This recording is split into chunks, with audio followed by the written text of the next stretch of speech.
by our forefathers and freedom fighters who remain great and dear to us every day.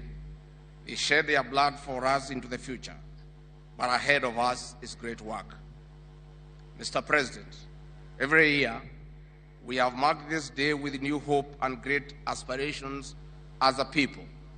This year, under your leadership, we take a greater leap, not just into our history, but into the future, especially on the singular aspect of technology and innovation.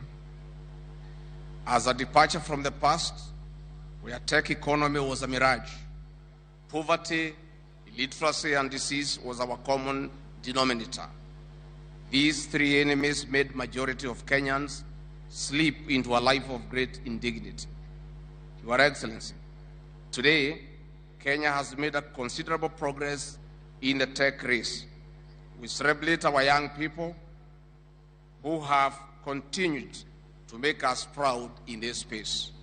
We encourage them to move with greater speed and dominate not only regionally but also globally, just as we have done in athletics.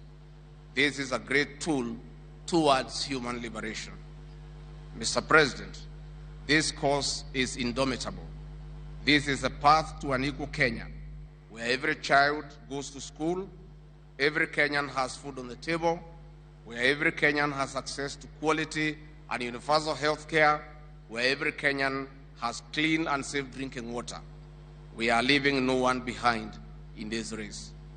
Your Excellency, this is the leadership our nation requires in the 21st century as we move closer to realizing Kenya's Vision 2030. We are also set to reap